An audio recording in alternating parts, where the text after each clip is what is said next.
teman-teman, ketemu lagi di channel Om Lubis teman-teman. Jadi kali ini kita unboxing review ringan-ringan lagi tentang produk-produk bengkel-bengkelan, ya, kerja-kerjaan di rumah gitu ya, ataupun iseng-iseng gitu ya, atau memang profesional. Nah ini bahkan untuk produk yang mau kita review ini adalah sebuah tang buaya teman-teman. Jadi kita nyebutnya tang buaya.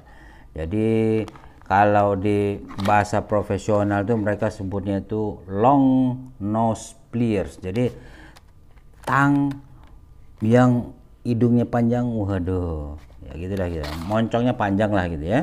Jadi ini ukuran 8 inci teman-teman. Ukuran 8 inci dengan kodenya IS1000, IS1000093. Kemudian kita langsung lihat aja produknya. Nah, oke. Ini dia 8 inci di tangan tuh begini teman-teman. Oke. Nah, di tangan begini.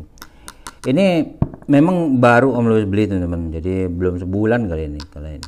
Dan ini menggantikan dari tang multifungsi yang Om Lubis pakai. Itu beli kemah udah pokoknya tang murah-murah lah. Tapi beli di online juga itu hari. Mereknya nggak usah kita sebutin. Itu baru sebulan nyampe teman-teman kita pakai. Itu langsung berkarat sebadan-badannya dia tuh. Mulai dari sini itu berkarat. Efeknya ketika sebulan aja kita nggak kasih minyak itu buat nguncinya aja teman-teman begini. Itu kerasnya minta ampun, apalagi ngebukanya begini. Ngunci aja kenceng dia atau rapet gitu. Itu semua karena karat.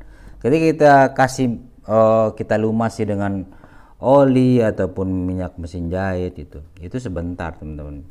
Pada saat kita lumasi oke, bagus, tapi begitu sebulan karatnya nambah-nambah lagi. Nah akhirnya Om Lubis ambil keputusan untuk menggunakan dari produk tang isku ini.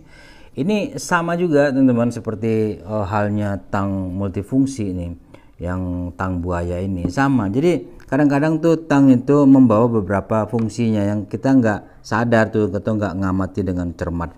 Nah di bagian ujungnya itu yang keluaran daripada isku 8 inci ini teman-teman, itu terdapat yang bagian drat-dratnya ini. Nah ini di bagian sini teman-teman. Itu. Nah, ini kelihatan masih ada sisa lumasannya dari pabrikannya tuh untuk anti karatnya. Nah ini bagian yang kesat teman, ada ininya nih, ada sayatan-sayatan di sini untuk memastikan kalau kita memegang sesuatu di sini itu dipastikan kuat dan nggak gampang licin. Kemudian di sini ada bagian yang polosnya. Nah ini bagian polosnya biasanya kita gunakan untuk menekan bagian-bagian yang dia juga medianya itu datar dan kita nggak pengen ngerusaknya kena daripada gear ini. Kemudian ada bagian yang melengkung di sini teman-teman untuk kita membuka. Kalau kita nggak punya kunci-kunci pas, kunci T, biasa kita ngebuka baut yang kecil-kecil dan dipastikan ringan diputarnya, nggak yang kayak di otomotif itu pasti keras-keras semua. Nah ini biasanya kita pakai ini. Kenapa itu disebut multifungsi? Nah kayak di sini teman-teman, di bagian fungsi yang berikutnya, ini yang pertama tadi, ini yang kedua, ini yang ketiga di sini, yang keempatnya teman-teman itu kita bisa gunakan nih. Ini yang keempat ini. Nah ini bagian pertama tadi, bagian keduanya, bagian ketiga, nah ini keempat. Ini bisa kita gunakan untuk memotong kabel, menjepit untuk skun ke kabel ya kalau kita belum punya kunci skun, tang skunnya. Kemudian juga bisa kita gunakan di bagian sininya teman. Ini ada lagi nih. Nah ini dia nih. Ini teman-teman nih, ini bagian sini.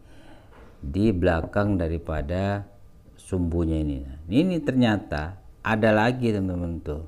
Ada lagi tuh. Bentuknya juga seperti ujung tang multifungsi ini. Seperti tadi di mulut yang di sini. Nah, ini bisa kita gunakan untuk keperluan lain teman-teman. Dia nggak rapat memang. Nggak rapat, tapi kalau untuk menekan sesuatu benda yang kita nggak harus tipis benar, ini bisa dipakai. Dan ini lebih kuat karena dia berada di pangkal penekanan ini. Jadi berada di sini. Oke. Untuk bagian plastik handlingnya ini teman-teman, nah ini nyaman, tebal. Jadi juga kokoh, nggak gampang ketarik. Biasa kalau tang murah kita biar kata baru kita tarik begini dicopot ini. Nah ini solid teman-teman. Jadi mungkin dilem juga dengan bagus di sini. tampilannya khas daripada Isco, kombinasi warna hitam hijau khasnya Isco. Di sini ada tulisan Isco. Kemudian di bagian sini untuk menunjukkan originalitas dan bahannya, di sini juga ada nih GS. Sini ada tuh ya, jadi nggak asal-asal dia bikin sampai ke pegangannya ini. Nah itu dulu teman-teman, singkat saja review kita tentang tang buaya seri IS 1000093 dari Isco ukuran 8 inch. Untuk varian ukurannya teman-teman, itu ini mungkin yang paling besar di Isco untuk tang buaya. Di bawahnya ada yang 6 incinya. Kemudian juga ada tang-tang lain yang jenisnya bukan tang buaya, ada beberapa varian. Teman-teman bisa lihat sendiri. Untuk harga silahkan lihat sendiri, karena ada yang dijual satuan, ada juga yang dalam bentuk paket. Terima kasih sudah nonton teman-teman. Jangan lupa like, komen, dan subscribe channel Om Willy. Terima kasih, wassalam.